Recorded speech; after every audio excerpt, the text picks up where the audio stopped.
Alors que la science, depuis des décennies, nous explique la catastrophe qui est en cours, il est maintenant, pas dans 2 ans comme le dit l'ONU, pas dans 10 ans comme le disent les plus sages, maintenant, nécessaire de prendre les mesures radicales. Donc nous avons voulu rappeler dans cette tribune que toute politique qui n'était pas prioritairement écologique était aujourd'hui caduque, parce qu'elle était tout simplement un crime contre l'avenir. Autrement dit, vraisemblablement, il faut effectivement s'opposer à un peu de notre liberté, à un peu de notre confort, mais c'est finalement pour avoir la possibilité de continuer à jouir d'une planète habitable.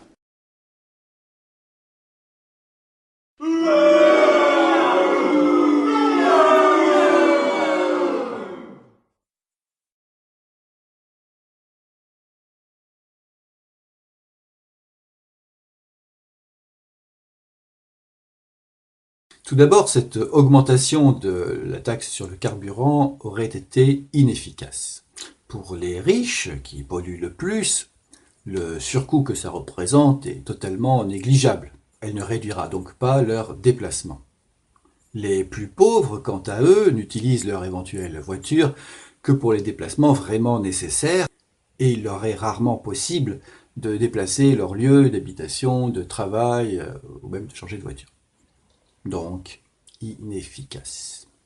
Mais par contre, douloureuse pour les plus pauvres, bien sûr. D'où les... Mais ce que l'on comprend ici, c'est que la cause profonde de cette crise n'est autre que la dureté d'un certain système économique. Car certes, on peut influencer les comportements par les prix, mais on oublie que cela ne se fait pas sans douleur ni injustice. On oublie que trouver un nouveau travail, un nouvel appartement même, est loin d'être toujours facile. Qu'un changement dans la consommation implique forcément des licenciements et des faillites. Que tout cela est précisément le fonctionnement normal du système dit d'économie de marché. Système que personne ne remet en cause tant il a colonisé nos esprits, tellement nous avons été endoctrinés à croire qu'il est le seul horizon possible. De sorte que la masse se plaint des taxes, du gouvernement, parfaitement inconsciente de la cause réelle de son problème, de notre problème donc. Jouer sur les prix paraît anodin, moins liberticide que de décréter une interdiction ou une obligation. Mais c'est là une illusion due à notre manque de réflexion sur le sujet. Car qu'est-ce qu'une interdiction ? C'est imposer une sanction à celui qui y contrevient. Sans quoi c'est de la rigolade. Et l'on voit tout de suite qu'il n'y a pas interdiction ou pas, mais une plus ou moins forte interdiction selon la sévérité de la sanction. J'ajouterai également la rigueur du contrôle. On pourrait donc parfaitement dire que rouler en voiture à essence est actuellement interdit, la sanction étant une amende dont le montant est la taxe. La présentation n'est pas la même, mais la réalité, elle, est bien identique. Sauf que dans ce cas-là d'une amende modeste et progressive, la dissuasion est, comme nous l'avons vu, insuffisante pour les plus riches et violente pour les plus pauvres. Pourquoi violente, je rappelle? Parce qu'il leur est difficile de ne pas enfreindre cette interdiction. Ils y sont contraints pour vivre. Nous allons maintenant voir comment il est possible de résoudre ce problème de pollution donc par les transports d'une façon bien plus efficace et moins violente. Rappelons au passage que cette pollution par les transports contribue pour une part non négligeable à la pollution atmosphérique, plus du quart. Et de plus, ce que je vais proposer se généralise sans mal aux autres sources de pollution. Sans toucher au déplacement, il y a tout d'abord la solution des véhicules plus propres. Mais cette solution est largement illusoire. Pour commencer, un véhicule électrique ou à hydrogène ne pollue certes pas lors de ses déplacements, mais il a bien fallu produire l'électricité ou l'hydrogène, entre autres, et cela demande de l'énergie. Alors on peut certes recourir à des énergies douces, mais celles-ci sont limitées en quantité. Cette solution n'est donc intéressante que si les déplacements sont suffisamment faibles. Et d'ailleurs, à ce propos, même si un véhicule est globalement moins polluant, la pollution globale peut rester très importante, s'il y a évidemment un grand nombre de ces véhicules. Et elle peut même croître si ce nombre augmente, ce qui a d'ailleurs souvent tendance à être le cas du fait d'un moindre sentiment de polluer. C'est ce que l'on appelle l'effet rebond. Bref, la réduction des déplacements motorisés doit être envisagée. D'autant plus que, comme nous allons le voir, beaucoup sont parfaitement inutiles. Les gens prennent leur voiture pour 3 raisons principales. Premièrement, pour faire leurs courses. Deuxièmement, aller travailler. Et enfin, les loisirs, quoi. Se promener, enfin bon. La contribution qui semble la plus facile à réduire, a priori, semble être celle des loisirs, puisque moins vitaux, par définition. Et c'est vrai qu'on peut s'interroger sur cette tendance qu'ont les humains à parcourir tout l'espace disponible, telles les molécules d'un gaz. Surtout à une époque où les communications électroniques permettent d'être informés de ce qui se passe partout sans avoir à bouger. Sans doute gagnerait-on à promouvoir plutôt le voyage intérieur, comme nous y invitait Pascal. Mais sans aller jusque-là, on peut déjà pratiquer le tourisme qu'en utilisant les transports en commun ou des véhicules non motorisés, évidemment. Les transports en commun, comme le train pour les longues distances, puisque évidemment ça va plus vite, et la marche, le vélo ou la pirogue ou que sais-je, pour la partie finale du parcours, la plus sauvage généralement, ce qui serait d'autant moins gênant pour les gens que le but est souvent de faire de l'exercice physique. Mais nous allons voir qu'il est également possible de réduire, et pas qu'un peu, les déplacements apparemment nécessaires correspondant aux activités économiques. Concernant les achats, pour commencer, donc les courses, considérons à titre d'exemple un village de 100 foyers qui se trouve à 5 km des commerces les plus proches, cas très courant en fait. Aujourd'hui, de nombreux habitants vont acheter leur pain chaque jour, et vu la distance, ce sera généralement en voiture, les gens n'ayant pas le temps de faire de l'exercice physique, surtout lorsque c'est gratuit. Alors si on suppose que c'est bien le cas donc de ces 100 foyers, vous voyez que ça fait une distance totale parcourue donc en voiture de les retours donc 2 x 5 x 100, c'est-à-dire donc 1000 km, et en prenant vous voyez 6 litres au 100, ça nous fait une consommation de 60 litres par jour. Or, si nos villageois s'entendaient pour se faire livrer journellement par un même boulanger, par exemple, celui-ci ne parcourrait, vous voyez que pour réaliser cette tâche, une fois, donc l'aller-retour, donc 10 km, qui fait donc 0,6 litres d'essence. On divise ainsi la consommation de carburant par 100. Alors, on va me dire évidemment que, d'accord, mais il n'y a pas que le pain. Mais pourquoi ne pas généraliser le commerce par correspondance ? Chacun commande ce qu'il souhaite, avec Internet, vous voyez, et n'a plus qu'à se déplacer qu'à l'intérieur de son village, vous voyez, au pire, pour se diriger vers un point de collecte, donc à pied. Au lieu que chacun prenne sa voiture pour se rendre au supermarché, ce serait en quelque sorte le supermarché qui livrerait tout le monde. Et la consommation d'essence serait divisée par le nombre d'habitants du village. Et d'ailleurs, avantage en plus, c'est que chacun serait livré rapidement. Il n'aurait plus besoin d'attendre, comme souvent, vous voyez, d'avoir suffisamment de courses. Alors bien sûr, tout le monde n'habite pas un tel village, mais on devine bien qu'un tel système, vous voyez, mis en place aujourd'hui, réduirait considérablement la consommation d'essence. Et cette réduction est d'autant plus importante que les habitations sont regroupées, d'une part, et que les commerçants et distributeurs donc sont peu nombreux d'autre part. Le regroupement des habitations existe déjà et serait évidemment donc favorisé, tandis que idéalement il pourrait y avoir un seul système de distribution publique, vous voyez. Alors par rapport à cette idée donc de vente par correspondance, certains pourraient objecter que pour certains produits on aime bien pouvoir les toucher ou les essayer avant de les acheter. Bon, ça c'est pas vraiment un problème, il suffit dans ce cas-là d'aller les toucher au point de collecte, ou même pourquoi pas d'ailleurs chez soi, et puis de les renvoyer si ça fonctionne pas. Ça fera déjà toujours moins de consommation que si chacun se rend au magasin. Une autre source de pollution liée à la consommation donc des biens que l'on pourrait réduire fortement est un éloignement excessif des lieux de production par rapport aux lieux de consommation. Si un tel éloignement peut se justifier dans quelques cas, comme pour certaines productions minières ou des produits tropicaux, il y a actuellement un éloignement excessif dû au phénomène des délocalisations. Ce phénomène est lié à un moindre coût de la main-d'œuvre en certains endroits, qui est lié au fait que les taxations et autres cotisations sociales y sont moindres. Cela crée une concurrence déloyale entre les différents régimes économiques, favorisant les moins sociaux.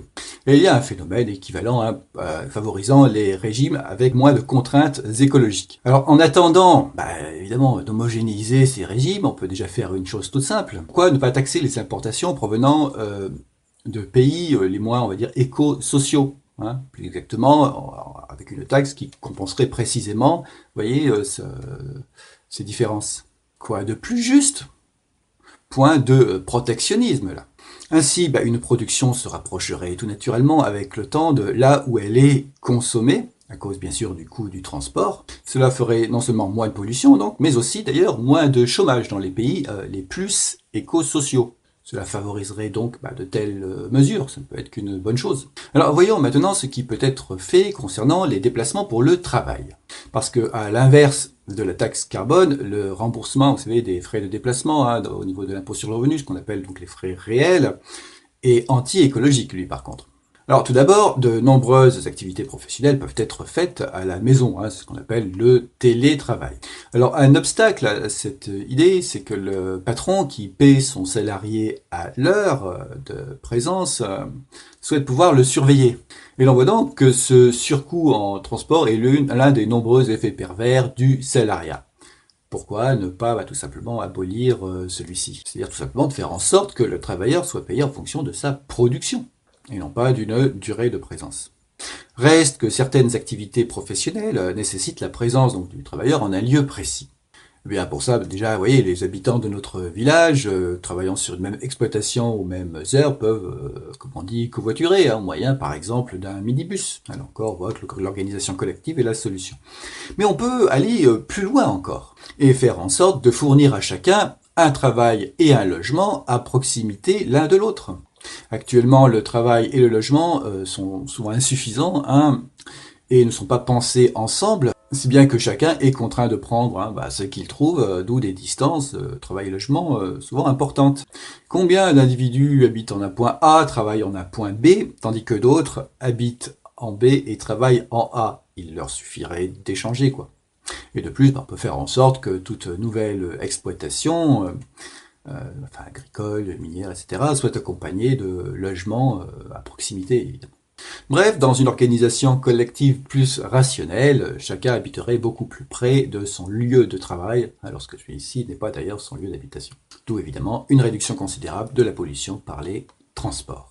Un autre problème est que posséder une voiture incite à l'utiliser afin de rentabiliser l'achat, sans même parler d'ailleurs de l'assurance. Si on utilise moins souvent un véhicule, ce qui serait le cas donc avec toutes les mesures qu'on vient de voir, cela rend la possession de celui-ci beaucoup moins intéressante financièrement. Mieux vaudrait un système de location. De plus, avec un tel système de location, on pourrait faire en sorte que les utilisateurs paient vraiment, au kilomètre parcouru, ce qui les rendrait beaucoup plus conscients et maîtres de la dépense pollution, que s'ils paient seulement au moment de faire le plein ou d'effectuer une réparation chez le garagiste. Autre source d'économie, donc.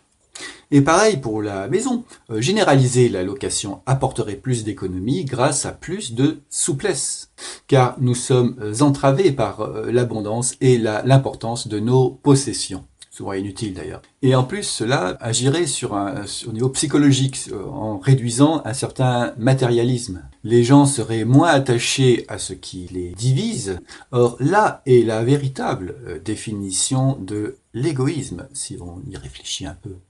Sans parler évidemment de l'exploitation capitaliste, source d'injustice majeure. Donc je résume, j'ai proposé là plusieurs mesures permettant d'aller plus ou moins loin dans la réduction de la pollution et présentant l'intérêt de ne pas être violente. Alors pourquoi non violente? Car plutôt qu'imposer aux gens une sanction, une taxe, sans utiliser les moyens de ne pas la payer, on donne d'abord aux gens les moyens de ne pas être obligés de payer l'amende. Alors, on va faire en sorte, vous voyez, que les gens, par exemple, n'aient plus besoin de voitures en généralisant la vente par correspondance, les transports en commun, la proximité logement-travail, etc.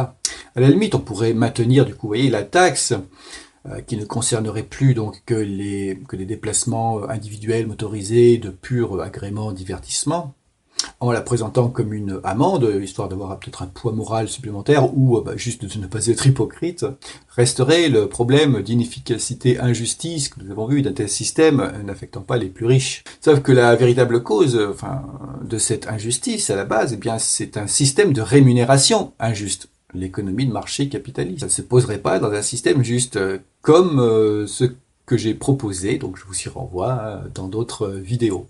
On pourrait d'ailleurs, histoire d'être plus efficace, vu la gravité, je rappelle quand même, des problèmes environnementaux, et du fait donc de toutes ces mesures, interdire la possession de véhicules individuels motorisés. comme on a pu déjà interdire la possession d'armes dangereuses, par exemple. Bien sûr, de tels véhicules seraient toujours utilisés, mais uniquement à des fins professionnelles. Le transport en commun, les livreurs, la police, enfin. Ce serait, soit dit en passant, un coup porté à la délinquance, car cela rendrait plus difficile le vol, la contrebande, etc.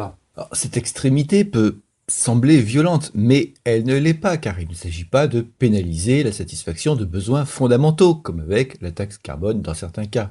Il ne faut pas réagir au mot interdiction, mais voir en quoi la contrainte éventuelle nous porte réellement préjudice, compte tenu du contexte où elle est envisagée.